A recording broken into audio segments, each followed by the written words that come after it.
परमपूज्य सद्गुरुनाथ श्री काका महाराज सेवा परिवारातर्फे आज आम्ही सर्वजण इथे श्री क्षेत्र देहू येथे जमलेलो आहोत। आज एकादशीच्या निमित्ताने श्री सद्गुरू काका महाराजांच्या मार्गदर्शनाने आपण इथे आरोग्य शिबिर भरवलेलं आहे।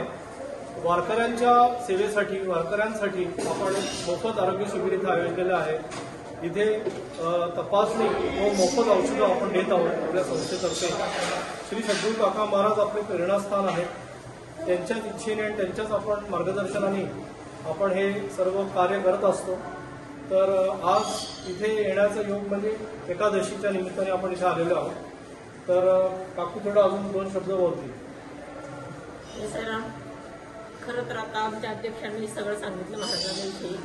तर हे सद्गुरूंचं हे जे आजचं कार्य आहे ते तर खरं कार्य आमचे कार्य म्हणजे आपण म्हणतो की मूळ स्तंभ कोण आहे तर तेच आहे, करते तेच आहे।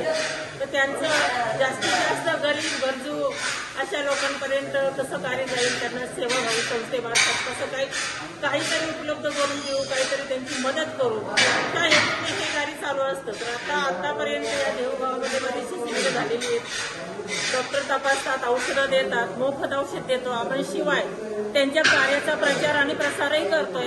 सद्गुरूंचं कार्य फक्त हेच नाही तर अजून काही वेगळंच आहे। अध्यात्म मार्गातही त्यांचा खूप मोठा आहे। 45 वर्ष त्यांचं कार्य चालू आहे। त्यांच्या ज्यांनी स्वतः लिहिलेलं बोललेलं जे संत साहित्य ते विक्रीसाठी उपलब्ध आहे। काही मोफत पुस्तकं दिली जातात। ते आपण लोकांपर्यंत कसं जाईल, प्रचार कसा होईल, प्रसार कसा होईल हेच आपण करतोय।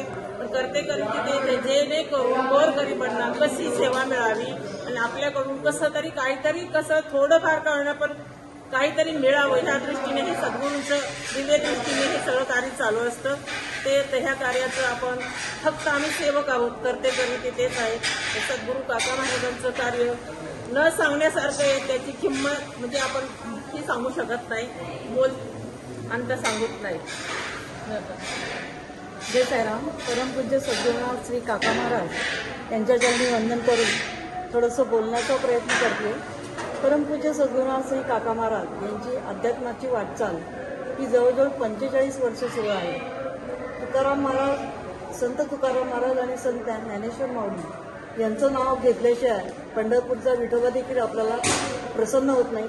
तसंच सद्गुरूंचं जे हे कार्य आहे हे वारकरीची सेवा करणे हे महान कार्य करतात। आणि अजून असं एक आहे की ज्यावेळी दिंडी येते बीडवरून त्याहीवेळी जवळजवळ आम्ही 700-800 वारकऱ्यांचं मोफत तपासणी तिथे घेतो आणि त्यांना मोफत औषधं देतो। त्याचं वैशिष्ट्य म्हणजे पुण्याहून आलेले नामांकित डॉक्टर इथे आहेत, त्यांची तपासणी पण उत्कृष्टरित्या होते आणि मोफत औषधंही चांगल्या क्वालिटीची दिली जातात। आणि त्याच्याबरोबर सद्गुरूंचा आशीर्वाद म्हणून वारकऱ्यांना खूप लवकर याचा अनुभव येतो। सगळ्यात पहिलं एक तुम्हाला महत्त्वाचं सांगते की सद्गुरूंना अशी इच्छा होती की वारकऱ्यांना आपण काय द्यायचं। तर त्यांनी एका सेकंदात सांगितलं की त्यांना तुम्ही अमृतांजनच्या डब्या द्या की ज्या त्यांना पाय दुखायला लागल्यानंतर त्यांना उपयुक्त होतील, ते वागवण्यास सोपे जातात आणि त्याचा त्यांना खूप उपयोग। हे जे सद्गुरूंचा दूरदृष्टिकोन असतो हा अतिशय आमच्या शब्दापलीकडचा असतो। परमपूज्य सद्गुरुनाथ श्री काका महाराजांना नमस्कार करून मी आपले 2 शब्द थांबवतो। जय साई।